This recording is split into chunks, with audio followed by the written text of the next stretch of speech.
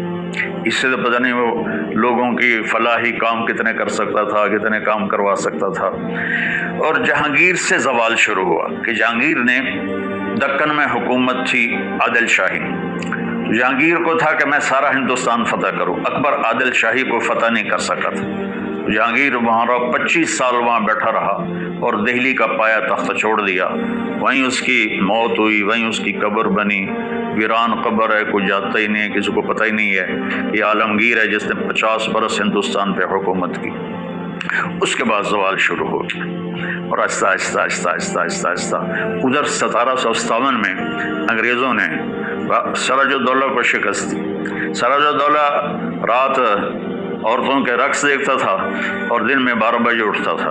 اور lord Clive جو تھا وہ تہجد میں گھوڑے پہ سوار ہوتا تھا اور دن ڈوبنے پر گھوڑے سے اترتا تھا۔ تو ایسے لوگ کہاں کامیاب ہو سکتے ہیں؟ تو اس نے صرف 3000 کے لشکر کے ساتھ 50,000 کے لشکر کو شکست دی، اس میں میر جعفر ساتھ مل گیا تھا 1757 میں۔ اور مزے کی بات یہ ہے کہ اس نے جو لیے فوجی وہ ہندو فوجی تھے، یعنی وہ ہندو کو مسلمان، ہندوستان کی فوج سے ہندوستان کو فتح کیا۔ انگریز تو بہت تھوڑے سے تھے، تو انہوں نے ان کو منظم کیا، اور اس وقت وہ ایڈوانس ہو چکے تھے، توپ خانہ تھا، تو ان کی توپوں نے لشکر میں تباہی مچا دی سراج الدولہ کی۔ تو پھر جو آخری امید تھی ہندوستان میں اسلامی حکومت کو، ٹیپو سلطان تھے، وہ 1831 میں شہید ہو گئے لڑائی میں۔ اور یعنی دکھ کی بات ہے کہ اس لڑائی میں نظام حیدرآباد دکن کا جو نظام تھا وہ انگریزوں کے ساتھ اپنی فوج لے کر سلطان ٹیپو پہ حملہ کرنے آیا تھا۔ تو وہ اللہ اس کی درجات بلند فرمانے کا، شیر کی ایک دن کی زندگی گیدڑ کی 100 سالہ زندگی سے بہتر ہے۔ اس کو ایک اسکاٹ لینڈ کا سپاہی تھا، اس نے قتل کیا تھا۔ اس کا مجسمہ اب بھی وہاں ایڈنبرا میں بنا ہوا ہے۔ تو اس وقت وہ جنرل ہنگسر، یہ ہیری تھا، مجھے نام میں شک پڑ رہا ہے، اس نے کہا اب ہندوستان ہمارا ہے، اس 1831 میں۔ اور پھر وہ شاہ عالم ثانی کے دور میں دہلی پر آ گئے، اور شاہ عالم ثانی کی حکومت صرف محل میں تھی اور قلعے میں تھی۔ 1857 کی جنگ آزادی ہوئی، وہ ایک غدر تھا، اور اس میں انہوں نے بہت ظلم کیے، اور کوئی منظم نہیں تھا، کسی قسم کی کوئی ترتیب نہیں تھی، تو انہوں نے دلی میں لوٹ مار مچا دی۔ تو ایسے کہاں لڑ سکتے تھے؟ تو پھر انگریزوں آئے اور انہوں نے دوبارہ اس پر قبضہ کیا، اور 1857 سے لے کر 1947 تک انگریز حکمران آئے، اور انہوں نے اپنا نظام تعلیم جاری کیا۔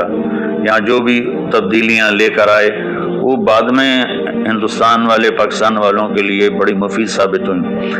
تو 1947 تو علامہ اقبال رحمۃ اللہ علیہ نے سب سے پہلے تصور پیش کیا کہ ہمارے لیے ایک الگ ملک ہونا چاہیے جس میں مسلمان اپنے طرز اسلام پر زندگی گزار سکیں۔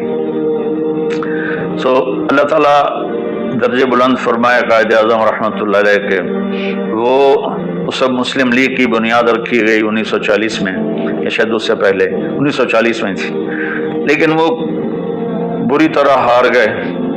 تو لیکن انہوں نے ہمت نہیں ہاری اور پھر دوبارہ لگ گئے۔ تو اکثر علماء کا یہ تھا ذہن کہ الگ ملک نہیں بننا چاہیے، بہت قتل عام ہوگا، لیکن مولانا شبیر احمد عثمانی رحمۃ اللہ علیہ اور مولانا ظفر احمد عثمانی رحمۃ اللہ علیہ اور مولانا اشرف علی تھانوی رحمۃ اللہ علیہ، ان کا ذہن یہ تھا کہ الگ ملک ہونا چاہیے، چونکہ مسلم اور غیر مسلم کی ترجیحات ایک نہیں ہیں، تو یہ اکٹھے چل نہیں سکیں گے، اور یہ بات ان کی بہت درست تھی۔ اللہ تعالیٰ نے اپنا فضل فرمایا اور ان کی محنت. دوسرا 1941 میں جو جنگ عظیم ہوئی دوسری، اس میں برطانیہ ٹوٹ کے رہ گیا اور اس کی ساری طاقت ختم ہو گئی، اور اس کے ملک جس پر قبضہ تھا، ایک دور تھا انگریز کی سلطنت میں سورج نہیں ڈوبتا تھا، اور پھر کیا ہوا کہ آہستہ آہستہ سارے ملک نکلتے گئے. تو انہوں نے دیکھا کہ اب ہم انڈیا پہ حکومت قائم نہیں کر سکتے.